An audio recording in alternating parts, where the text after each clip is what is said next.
নমস্কাৰ ছাত্ৰ-ছাত্ৰীসকল আজিৰ ভিডিঅ'টিত আমি আলোচনা কৰিম ক্লাছ 8 আছামিছৰ 11 নম্বৰ পাঠ অতীতক নাযাবা পাহৰি নামৰ পাঠটিৰ প্ৰশ্ন উত্তৰকেইটা গতিকে ছাত্ৰ-ছাত্ৰীসকল তোমালোকে ভিডিঅ'টো একেবাৰে শেষলৈকে চাই থাকিবা আৰু গুটিকেইটা কুৱেশ্যন আনসাৰ লিখি ল'বা তো তোমালোকে পাঠটো পঢ়িবা পাঠটো বৰ ধুনীয়া এটা পাঠটো পঢ়িলে তোমালোকে বহুত কথা জানিব পাৰিবা ঠিক আছে তো বলাতে আমি কুৱেশ্যন আনসাৰকেইটা আলোচনা কৰোঁ প্ৰথম কুৱেশ্যনটোত অৰ্থাৎ 1 নম্বৰ তোমালোকক দিছে উত্তৰ দিয়া 1 নম্বৰৰ কত তোমালোকক সুধিছে যে কোনবোৰ সম্পদক কলা সম্পদ বুলি কোৱা হয় ছাত্ৰ-ছাত্ৰীসকল এই প্ৰশ্নটো বহুত ইম্পৰ্টেন্ট প্ৰশ্ন ঠিক আছে তোমালোকৰ পৰীক্ষাত অহাৰ বহুত সম্ভাৱনা আছে গতিকে তোমালোকে প্ৰশ্নৰ উত্তৰ মুখস্থ কৰি পেলাবা ধুনীয়াকৈ এতিয়া লিখি লোৱা তোমালোকে এদৰে লিখিবা যে অতীতৰ শিল্পকলা স্থাপত্য ভাস্কৰ্য লিপি মুদ্ৰা বুৰঞ্জী প্ৰসিদ্ধ স্থান দলিল আদি যিবিলাক সম্পদে সেই যুগৰ ঐতিহ্য বুৰঞ্জী বিজ্ঞান ধৰ্ম দৰ্শন আদি সম্ভেদ দিয়ে তেনে সম্পদবোৰকে কলা সম্পদ বুলি কোৱা হয় ঠিক আছে তো তোমালোকে এটা কাম কৰিবা ইয়াত ডায়েৰী এটা দিবা সৰি কমা এটা দিলেই হ'ব ঠিক আছে কমা এটা ইয়াত দিবা ওকে সো স্টুডেন্টস তোমালোকে এই 1 নম্বৰৰ কৰ উত্তৰটো ইয়াৰ পৰা চাই ধুনীয়াকৈ লিখি ল'বা ওকে তো এতিয়া বলা ছাত্ৰ-ছাত্ৰীসকল খত কি দিছে চাও খত দিছে অতীতৰ কিহৰ বিষয়ে এই সম্পদবোৰে কয় এই সম্পদবোৰে মানে কলা সম্পদবোৰৰ কথা কৈছে ঠিক আছে তো তাৰ মানে কলা সম্পদবোৰে অতীতৰ কিহৰ বিষয়ে কয় বুলি তোমালোকক প্ৰশ্ন কৰিছে সো তোমালোকে উত্তৰ লিখিব লাগিব অতীতৰ সাংস্কৃতিক ঐতিহ্যৰ বিষয়ে এই সম্পদবোৰে কয় অৰ্থাৎ কলা সম্পদবোৰে কয় ঠিক আছে তো তোমালোকে এদৰে লিখি ল'বা 1 মাৰ্কৰ কুৱেশ্যন হয় আৰু কুৱেশ্যন আনসাৰটো একেবাৰে শৰ্ট হয় হয়নে তো তোমালোকে ইয়াৰ পৰা চাই ধুনীয়াকৈ লিখি ল'বা তো স্টুডেন্টস বলা নেক্সট কি আছে চাও নেক্সট আছে গত দিছে যে কোনবিলাক সম্পদক প্ৰত্নতাত্ত্বিক সম্পদ বোলে তো মৰমৰ স্টুডেন্টস তোমালোকে উত্তৰ লিখিবা প্ৰাক ঐতিহাসিক যুগৰে পৰা আৰম্ভ কৰি বৰ্তমান সময়ৰ পৰা 100 বছৰৰ পুৰণি সকলো সম্পদক প্ৰত্নতাত্ত্বিক সম্পদ বোলে ঠিক আছে তো ইয়াৰ পৰা তোমালোকে ধুনীয়াকৈ চাই লিখি ল'বা প্ৰাক ঐতিহাসিক যুগৰে পৰা আৰম্ভ কৰি বৰ্তমান সময়ৰ পৰা 100 বছৰৰ ভিতৰৰ পুৰণি সকলো সম্পদক প্ৰত্নতাত্ত্বিক সম্পদ বোলে ওকে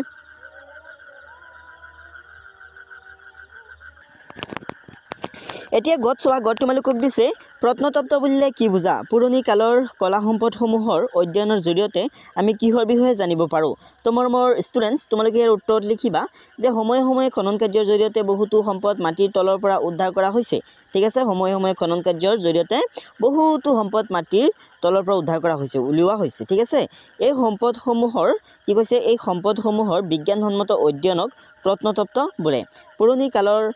কলা সম্পদসমূহ অধ্যয়নৰ জৰিয়তে আমি সেই সময়ৰ মানুহৰ জীৱন ধাৰণৰ প্ৰণালী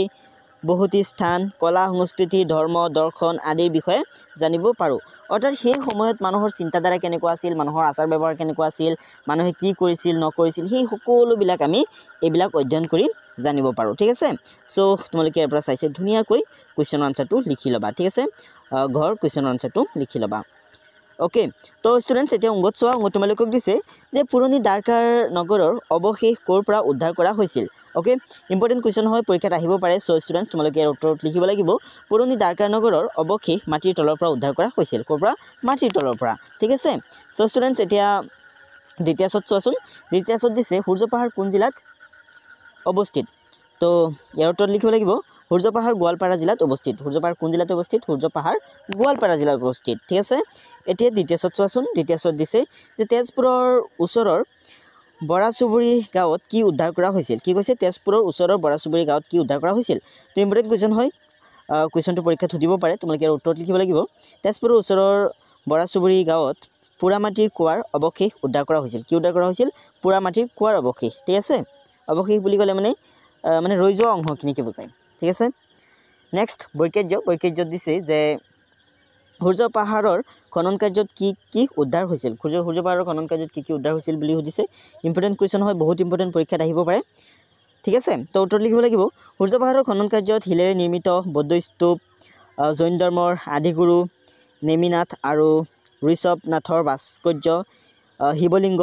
গণেশ আদি মূৰ্তিৰ সমাৱেশ উদ্ধাৰ হৈছিল ওকে তো মৰমৰ ছাত্ৰ-ছাত্ৰীসকল তোমালোকে ধুনীয়াকৈ লিখি ল'বা উত্তৰবিলাক একেবাৰে চমু হয় মানে এটা কাৰণে উত্তৰবিলাক দীঘল দেখা গৈ আছে আৰু সেইটো হৈছে আখৰবিলাক ডাঙৰ আখৰবিলাক ডাঙৰ হোৱাৰ কাৰণে উত্তৰবিলাক দীঘল দেখা গৈ আছে বাট উত্তৰবিলাক একেবাৰে শৰ্ট হয় ওকে তো য'ত দিছে তোমালোকক যে গোৱালপাৰা জিলাৰ পাগলা টেকত কি উদ্ধাৰ হৈছিল তো ষ্টুডেন্টস তোমালোকে উত্তৰ লিখিব লাগিব গোৱালপাৰা জিলাৰ পাগলা টেকত পুৰামাটিৰ বৌদ্ধ স্তূপৰ বিৰল ভাস্কৰ্য উদ্ধাৰ হৈছে ঠিক আছে ছাত্ৰ ছাত্ৰীসকল এতিয়া নিয়ত চোৱাচোন তোমালোকক নিয়ত দিছে যে গোলাঘাট জিলাৰ বৰপথাৰ অঞ্চলৰ দুবৰণিক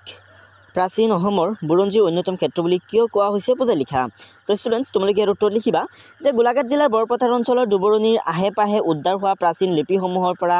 আমি সমাজ ধৰ্ম সাহিত্য ৰাজনৈতিক দিশ আদিৰ অনেক তথ্য পাওঁ কেৱল লিপিয়েই নহয় দুবৰণি অঞ্চলত প্ৰত্নতাত্ত্বিক খনন কাৰ্যৰ দ্বাৰা উদ্ঘাটন কৰা প্ৰাচীন ইটাৰে নিৰ্মিত মন্দিৰৰ বেটী শিৱলিংগ আদিয়ে অতীতত দুবৰণি অঞ্চলত বিকাশ লাভ কৰা ভাস্কৰ্য আৰু স্থাপত্য কলাৰ ইংগিত বহন কৰিছে সেইবাবে ইয়াক প্ৰাচীন অসমৰ বুৰঞ্জীৰ অন্যতম ক্ষেত্ৰ বুলি কোৱা হয় ঠিক আছে ষ্টুডেণ্টছ তো ইয়াৰ পৰা চাইছে তোমালোকে ধুনীয়াকৈ লিখি ল'বা অ'কে ধুনীয়াকৈ লিখি ল'বা লাগিলে স্ক্ৰীনশ্বট লৈ লোৱা মই অলপ সৰু কৰি আছোঁ যাতে গোটেইখিনি স্ক্ৰীনত আহি যায় ঠিক আছে তোমালোকে এতিয়া স্ক্ৰীনশ্বট এটা লৈ ল'ব পাৰা অ'কে তো ব'লা নেক্সট কুৱেশ্যনটোলৈ শিফ্ট হওঁ চাওঁ সেইটোত কি আছে তো নেক্সট কুৱেশ্যনটো হৈছে তত তোমালোকক সুধিছে যে গুৱাহাটী মহানগৰৰ আমবাৰী অঞ্চলৰ খনন কাৰ্যৰ দ্বাৰা কিহৰ মূৰ্তি উদ্ধাৰ হৈছিল তো ষ্টুডেণ্টছ তোমালোকে ইয়াৰ উত্তৰত লিখিবা যে গুৱাহাটী মহানগৰৰ আমবাৰী অঞ্চলৰ খনন কাৰ্যৰ দ্বাৰা নটৰাজৰ মূৰ্তি উদ্ধাৰ কৰা হৈছিল কি উদ্ধাৰ কৰা হৈছিল নটৰাজৰ মূৰ্তি ঠিক আছে নেক্সট থত দিছে যে শিৱসাগৰ জিলাৰ চৰাইদেউত আহোম স্বৰ্গদেউৰ সমাধিক্ষেত্ৰ মৈদামসমূহ উদ্ধাৰ হৈছে মৈদামসমূহত উদ্ধাৰ হোৱা সামগ্ৰীসমূহ কি আছিল এই মৈদামসমূহৰ লগত কোন দেশৰ মৈদামৰ সাদৃশ্য আছে চীন দেশৰ মৈদামৰ সাদৃশ্য আছে যি নহওক তোমালোকে এইদৰে লিখিবা মৈদামসমূহত উদ্ধাৰ হোৱা সামগ্ৰীসমূহ আছিল মৃতকৰ লগত সমৰ্পণ কৰা শৰাই সফুৰা হাতী দাঁতৰ সামগ্ৰী সোণৰ অলংকাৰৰ অৱশেষ আদি এই মৈদামসমূহৰ লগত চীন দেশৰ ৰাষ্ট্ৰীয় মৈদামৰ সাদৃশ্য আছে ঠিক আছে তো ধুনীয়াকৈ লিখি ল'বা এতিয়া 2 নম্বৰত চোৱা তোমালোকক 2 নম্বৰত দিছে তলত দিয়া শব্দবোৰৰ অৰ্থ লিখা কি কৰিবলৈ দিছে ইয়াত দিয়া শব্দবিলাকৰ অৰ্থ তোমালোকক লিখিবলৈ দিছে তো বলা আগতে শব্দকেইটা চাওঁ প্ৰথম শব্দটো হৈছে প্ৰত্নতত্ত্ব নেক্সট আছে ভগ্নাৱশেষ ভাস্কৰ্য স্তূপ ঐতিহাসিক উদ্ঘাটন ঐতিহ্য গৌৰৱ তো বলা আমি এটা শব্দৰ অৰ্থ লিখোঁ তোমালোকে এইদৰে লিখিবা ইফালে শব্দ লিখিবা আৰু ইফালে অৰ্থ লিখিম এইদৰে অৰ্থবিলাক লিখিবা প্ৰত্নতত্ত্ব তাৰমানে পুৰণিকলীয়া বস্তু সম্বন্ধীয় জ্ঞান বা পুৰাতত্ত্ব নেক্সট আছে অৱশেষ তাৰমানে কোনো বস্তু ভাঙি নষ্ট হোৱাৰ পাছত নষ্ট নহৈ থকা ভাগ নেক্সট আছে ভাস্কৰ্য তাৰমানে ধাতু আদিৰ পৰা মূৰ্তি সজা শিল্প নেক্সট আছে স্তূপ মানে হৈছে থূপ বা দম নেক্সট আছে ঐতিহাসিক মানে ইতিহাস সম্বন্ধীয় নেক্সট আছে সৰি মানে মুখত কিবা সোমাইছে বুজিছা সেইকাৰণে পঢ়াত অলপ অসুবিধা হৈ আছে বুজোৱাত অলপ অসুবিধা হৈ আছে যেই নহওক তোমালোকে বুজিবলৈ চেষ্টা কৰিবা আৰু তোমালোকক মই বহুত কৈছোঁ যে আমাৰ যিটো ঘৰুৱা ভাষা সেইটো বেংগলী ভাষা হয় সেইকাৰণে অসমীয়াত বুজাওঁতে মাজে সময়ত বেংগলী শব্দ আহি যায় তো তোমালোকে বুজিবলৈ চেষ্টা কৰিবা ঠিক আছে নেক্সট আছে উদ্ঘাটন কি হ'ব উন্মোচন মুকলি কৰা কাৰ্য ঠিক আছে নেক্সট আছে ঐতিহ্য মানে গৌৰৱপূৰ্ব পৰম্পৰাগত বিষয় বা প্ৰথা নেক্সট আছে গৌৰৱ ইয়াৰ অৰ্থ হ'ব সন্মান বা মৰ্যাদা ঠিক আছে তো ষ্টুডেণ্টছ এতিয়া তিনি তোমালোকক দিছে চমুটুকা লিখা কিহৰ চমুটুকা লিখিবলৈ দিছে শ্ৰী শ্ৰী সূৰ্য পাহাৰৰ ওপৰত মৈদামৰ ওপৰত দুবৰণিৰ ওপৰত নটৰাজৰ ওপৰত ঠিক আছে তো তোমালোকে এইদৰে লিখিবা শ্ৰী শ্ৰী সূৰ্য পাহাৰ অসমৰ গোৱালপাৰা জিলাত অৱস্থিত এইখন এখন ইতিহাস প্ৰসিদ্ধ স্থান প্ৰত্নতাত্ত্বিক দিশৰ পৰাও এইখন এখন অতিকৈ প্ৰসিদ্ধ স্থান ইয়াত কেইবাবাৰো খনন কাৰ্য চলাই বিভিন্ন ধৰণৰ সম্পদ উদ্ধাৰ কৰা হৈছে ঠিক আছে তো এইদৰে তোমালোকে শ্ৰী শ্ৰী সূৰ্য পাহাৰৰ ওপৰত চমুটুকাটো লিখিবা ঠিক আছে এতিয়া বলা নেক্সট কি আছে চাওঁ নেক্সট আছে মৈদামৰ ওপৰত তোমালোকে চমুটুকা এইদৰে লিখিবা এইদৰে লিখি ল'বা প্ৰথমে মৈদাম বুলিলে সাধাৰণতে আহোম স্বৰ্গদেউসকলৰ সমাধিক্ষেত্ৰক বুজা যায় শিৱসাগৰ জিলাৰ চৰাইদেউত এনেধৰণৰ কেইবাখনো ৰাষ্ট্ৰীয় মৈদাম উদ্ধাৰ কৰা হৈছে এই মৈদামসমূহৰ আকৃতি বৃহৎ অৰ্ধগোলাকাৰৰ ইয়াৰ স্থাপত্য সমগ্ৰ ভাৰতবৰ্ষতে বিৰল ঠিক আছে নেক্সট আছে দুবৰণি তো সেইটো লিখিবা যে বৰপথাৰ অঞ্চলৰ দুবৰণি প্ৰাচীন অসমৰ বুৰঞ্জীৰ অন্যতম ক্ষেত্ৰ এই অঞ্চলৰ ওচৰে পাজৰে উদ্ধাৰ হোৱা প্ৰাচীন লিপিসমূহৰ পৰা আমি সমাজ ধৰ্ম সাহিত্য ৰাজনৈতিক দিশ আদিৰ অনেক তথ্য পাওঁ নেক্সট আছে নটৰাজক নৃত্য গুৰু অথবা নৃত্যৰ দেৱতা হিচাপে বিশ্বাস কৰা হয় শিৱৰ বাহন নন্দীৰ পিঠিত উঠি নৃত্য কৰি থকা অৱস্থাত নটৰাজৰ মূৰ্তি গুৱাহাটীৰ আমবাৰী অঞ্চলৰ পৰা উদ্ধাৰ কৰা হৈছে এই মূৰ্তি সমগ্ৰ ভাৰতবৰ্ষতে বিৰল ওকে ষ্টুডেণ্টছ তো তোমালোকে এইটো ধুনীয়াকৈ লিখি ল'বা নেক্সট আছে ব্যাখ্যা কৰা কি কৰিবলৈ দিছে তোমালোকক ব্যাখ্যা কৰিবলৈ দিছে তো এতিয়া কথা আহিল যে কি ব্যাখ্যা কৰিবলৈ দিছে এইখিনি ব্যাখ্যা কৰিবলৈ দিছে তোমালোকক ঠিক আছে উত্তৰ ভাৰতৰ গংগা নদীৰ উপত্যকা আৰু অসমৰ ব্ৰহ্মপুত্ৰ উপত্যকাত একে সময়তে সভ্যতা সংস্কৃতিৰ বিকাশ সাধন হৈছিল তো এইখিনি ব্যাখ্যা কৰিব লাগে তো তোমালোকে এইদৰে লিখিব লাগিব প্ৰথমে প্ৰসংগখিনি লিখিবা যে উক্ত কথাফাকি আমাৰ পাঠ্যপুথিৰ অন্তৰ্গত অতীতক নাযাবা পাহৰি নামৰ পাঠটোৰ পৰা তুলি দিয়া হৈছে ঠিক আছে এইখিনি লিখি তাৰপিছত তোমালোকে লিখিব লাগিব সংগতি গংগা নদীৰ পাৰত গঢ়ি উঠা সভ্যতা আৰু ব্ৰহ্মপুত্ৰ উপত্যকা সভ্যতাৰ মাজত সাদৃশ্য দাঙি ধৰাৰ প্ৰসংগতে উক্ত কথাফাকিৰ ব্যৱহাৰ কৰা হৈছে অ'কে ষ্টুডেণ্টছ নেক্সট আছে ব্যাখ্যা এইদৰে লিখিবা অসমৰ বিভিন্ন স্থানত খনন কাৰ্যৰ দ্বাৰা উদ্ধাৰ হোৱা প্ৰত্নতাত্ত্বিক সম্পদসমূহৰ লগত গংগা নদীৰ উপত্যকাত উদ্ধাৰ কৰা বিভিন্ন সামগ্ৰীৰ সামঞ্জস্য দেখিবলৈ পোৱা গৈছে ইয়াৰ দ্বাৰাই প্ৰমাণ হয় যে দুয়োখন ঠাইতে একে সময়তে সভ্যতা সংস্কৃতিৰ বিকাশ সাধন হৈছে ঠিক আছে যেহেতু দুয়োখন ঠাইতে একেধৰণৰ বস্তু পোৱা গৈছে সেইকাৰণে ইয়াৰ পৰা আইডিয়া লগাব পাৰিম যে দুয়োখন ঠাইত একে সময়তে সভ্যতা বিস্তাৰ হৈছে ঠিক আছে তো এতিয়া আমি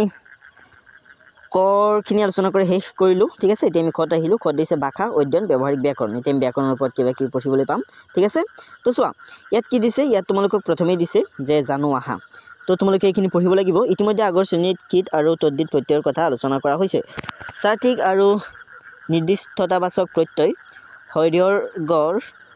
কথা এই পাঠটিত আভাস দিয়া হ'ব উদাহৰণ প্ৰধান শিক্ষকৰ আমন্ত্ৰণক্ৰমে তেওঁ প্ৰত্নতত্ত্ব সম্পৰ্কীয় বক্তৃতা প্ৰদান কৰিবলৈ বিদ্যালয়ত উপস্থিত হৈছেহি ঠিক আছে তো ষ্টুডেণ্টছ তোমালোকে এইখিনি পঢ়িব লাগিব তোমালোকে নিজে নিজে পঢ়িবা ইয়াত এইখিনি ব্লাৰ হৈ আছে ভালকৈ দেখা নাযায় সেইকাৰণে মই পঢ়িবলৈ নাযাওঁ এইখিনি আৰু বুজাবলৈ নাযাওঁ তোমালোকে কিতাপ পঢ়িব সেই কিতাপত দিয়াখিনি তোমালোকে পঢ়িবা ভাষা অধ্যয়নত যিখিনি দিছে তোমালোকক প্ৰথমে জানো আহা এইখিনি তোমালোকে পঢ়িবা ঠিক আছে এইখিনি পঢ়িলে ব্যাকৰণৰ বিষয়ে তোমালোকে কিছুমান কথা জানিব পাৰিবা চ' তোমালোকে এইখিনি ষ্টাডি কৰিবলৈ নাপাহৰিবা পঢ়িবলৈ নাপাহৰিবা কিয় বুজি নাপালে তোমালোকে মোক কমেণ্ট কৰি জনাবা আৰু তোমালোকৰ শিক্ষকটো আছেই তোমালোকে শিক্ষকক প্ৰশ্ন কৰিবা যে ছাৰ এইটো কেনেকৈ হৈছে এইটো কি হয় অ'কে তো এইখিনি তোমালোকৰ ওপৰত মই এৰি দিছোঁ তোমালোকে নিজে নিজে চেষ্টা কৰিব লাগিব অ'কে এইখিনি চোৱা কিমান স্পষ্টকৈ বাকী আছে হয়নে দেখা গৈছে বাট এইখিনি ব্লাৰ হৈ আছে চ' মই পঢ়িবলৈ নাযাওঁ আৰু সেইখিনি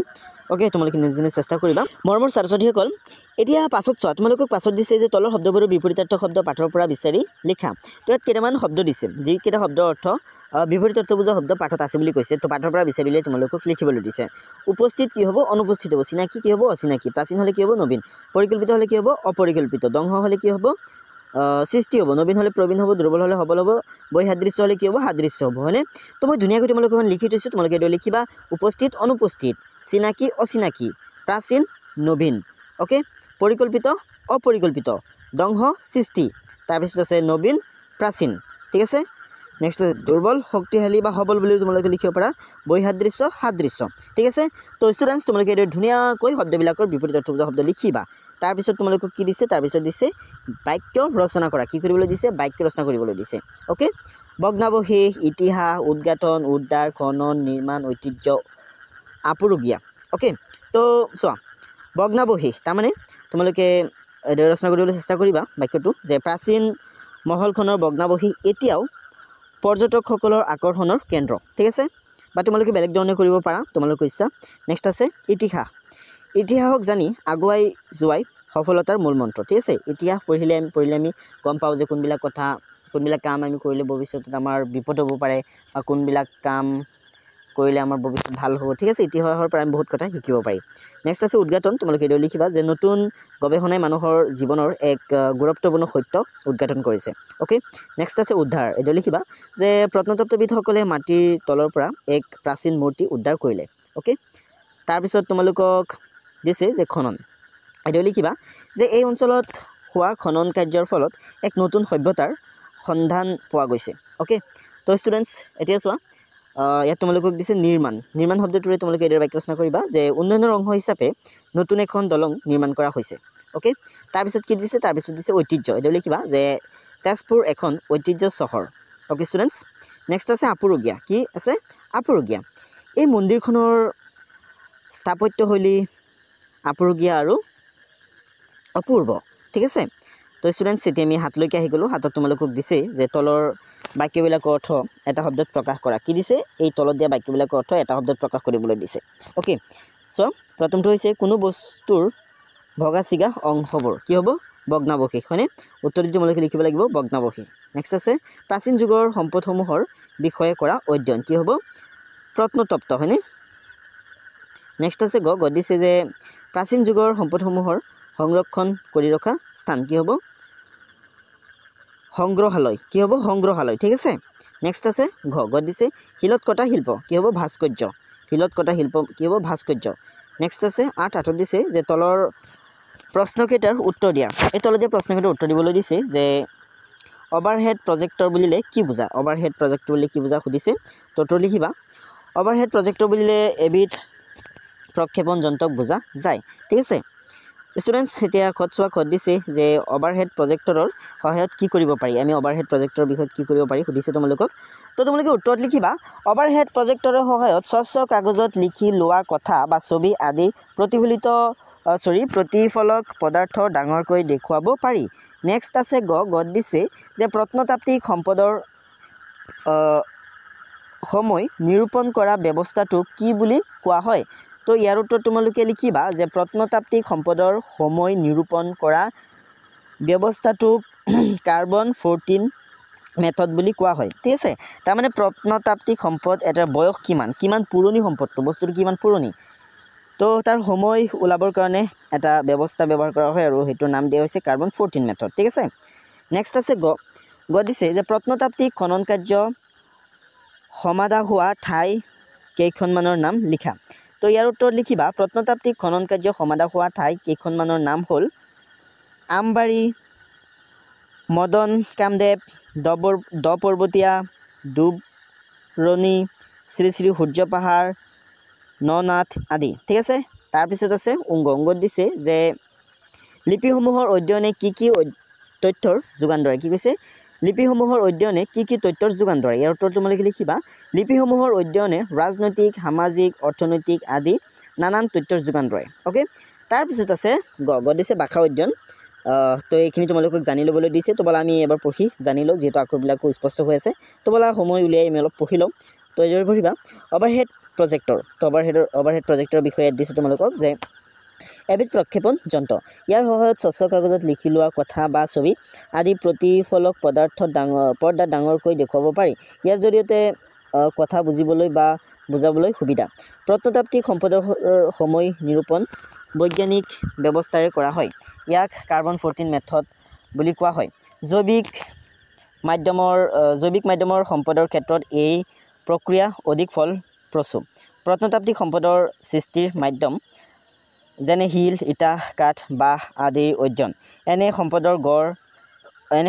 গড় পোৱা স্থানৰ বুৰঞ্জীৰ প্ৰাসংগিকতা আদিলৈ লক্ষ্য কৰিও সম্পদৰ বয়স নিৰূপণ কৰা হয় প্ৰত্নতাত্ত্বিক খনন কাৰ্যৰ বেলিকা যিমানেই মাটিৰ নিম্ন স্তৰলৈ যোৱা হয় সিমানে বেছি প্ৰাচীন সম্পদৰ সম্ভেদ পোৱা যায় প্ৰত্নতাত্ত্বিক খনন কাৰ্য এনে অৱস্থাত কৰা হয় যে খনন কাৰ্য নহ'লে সেই স্থানৰ ভূগৰ্ভত নিমজ্জিত হৈ থকা প্ৰত্নতাত্ত্বিক সম্পদৰ উদ্ধাৰৰ অন্য কোনো উপায় নাথাকে অসমৰ আমবাৰী মদন কামদেৱ শ্ৰী শ্ৰী সূৰ্য পাহাৰ দ পৰ্বতীয়া ননাথ দুবৰণি আদি স্থানত প্ৰত্নতাত্ত্বিক খনন কাৰ্য সমাধা হৈছে লিপিসমূহৰ প্ৰত্নতাত্ত্বিক মূল্য অলেখ গুণে বেছি লিপিসমূহৰ অধ্যয়নে ৰাজনৈতিক সামাজিক অৰ্থনৈতিক আদি নানান তথ্যৰ যোগান ধৰে ঠিক আছে তাৰমানে মোৰ মোবাইলৰ স্ক্ৰীনটো একেবাৰে সৰু হয় বুজিছা তাৰমানে তোমালোকে যোনটো ফোনত চাই আছা তাৰ ইমানখিনি হ'ব একেবাৰে সৰু স্ক্ৰীনৰ ফোন সেইকাৰণে মানে আখৰবিলাক একেবাৰে সৰু দেখা গৈ আছে যে সেইকাৰণে পঢ়াটো অলপ অসুবিধা হৈছে যিয়ে নহওক তোমালোকে আহি বুজি পাইছা আৰু তোমালোকৰ কিতাপটো দিয়া আছে তোমালোকে নিজে পঢ়ি এইখিনি বুজিবলৈ চেষ্টা কৰিবা ঠিক আছে তাৰপিছত কি দিছে তাৰপিছত আছে গ দিছে প্ৰকল্প অৰ্থাৎ প্ৰজেক্ট দুটা দিছে তোমালোকক প্ৰথমটো হৈছে যে প্ৰত্নতাত্ত্বিক সম্পদসমূহৰ বৈজ্ঞানিক বিশ্লেষণ আৰু সংৰক্ষণ অতি আৱশ্যক এই কথাখিনি বিষয়বস্তু হিচাপে লৈ শ্ৰেণীত সপক্ষে আৰু বিপক্ষে দুটা দল হৈ তৰ্ক প্ৰতিযোগিতাৰ আয়োজন কৰা সপক্ষে আৰু বিপক্ষে যুক্তি আগবঢ়াবলৈ শিক্ষকৰ সহায় লোৱা ঠিক আছে তো তোমালোকে তৰ্ক প্ৰতিযোগিতা পাতিবা বিদ্যালয়ত আৰু বিষয়বস্তু থাকিব এইখিনি ঠিক আছে প্ৰত্নতাত্ত্বিক সম্পদসমূহৰ বৈজ্ঞানিক বিশ্লেষণ আৰু সংৰক্ষণ অতি আৱশ্যক এইটো হৈছে বিষয়বস্তু তো এই বিষয়বস্তুখিনিক লৈ তোমালোকে বিদ্যালয়ত প্ৰতিযোগিতা পাতিবা তৰ্ক প্ৰতিযোগিতা য'ত এজনে এইটোৰ সপক্ষে কথা ক'ব আৰু আনজনে এইটোৰ বিপক্ষে কথা ক'ব আৰু তোমালোকৰ শিক্ষকে সহায় কৰিব ঠিক আছে এতিয়া 10 তোমালোকক দিছে তোমাৰ অঞ্চলত থকা পুৰণি কীৰ্তিচিহ্ন মন্দিৰ নামঘৰ মছজিদৰ বিষয়ে জানিবলৈ শ্ৰেণীৰ এটাই একগোট হৈ ক্ষেত্ৰ ভ্ৰমণৰ আয়োজন কৰা আৰু তাত দেখা কাৰুকাৰ্যৰ বিষয়ে বৰ্ণনা কৰা তো ষ্টুডেণ্টছ তোমালোকে এইবিলাক নিজে কৰিব লাগিব শিক্ষকৰ সহায় লৈ ঠিক আছে তো এইবিলাক নিজে কৰিবা শিক্ষকৰ সহায় লৈ তোমাৰ মোৰ ষ্টুডেণ্টছ আজি ভিডিঅ'টো মানে আছিলে ভিডিঅ'টো চাই তোমালোকক কেনে লাগিছে তোমালোকে মোক কমেণ্ট কৰি জনাবলৈ নাপাহৰিবা আৰু কিবা তোমালোকক ক'ব লগা থাকিলে কমেণ্ট কৰি ক'বা কিবা সুধিব লগা থাকিলে সুধিবা ঠিক আছে আৰু বেলেগ পাঠৰ ভিডিঅ' চাবৰ কাৰণে তোমালোক প্লেলিষ্টলৈ যাবা আৰু নিজৰ বন্ধু বান্ধৱীসকললৈ ভিডিঅ'টো শ্বেয়াৰ কৰি দিবা যাতে তেওঁলোকে ভিডিঅ'টো চাই তেওঁলোকৰ নিজৰ হোমৱৰ্ক কৰি ল'ব পাৰে ঠিক আছে আৰু সুধিব লগা থাকিলে তোমালোকে লাজ নকৰিবা ডাইৰেক্ট সুধি পেলাবা মোক মই প্ৰতিটো কমেণ্টৰ আনচাৰ দিম ঠিক আছে ৰিপ্লাই দিম চ' ষ্টুডেণ্টছ আজি ভিডিঅ'টো ইমান আছিলে আজি ভিডিঅ'টো চোৱাৰ বাবে বহুত বেছি ধন্যবাদ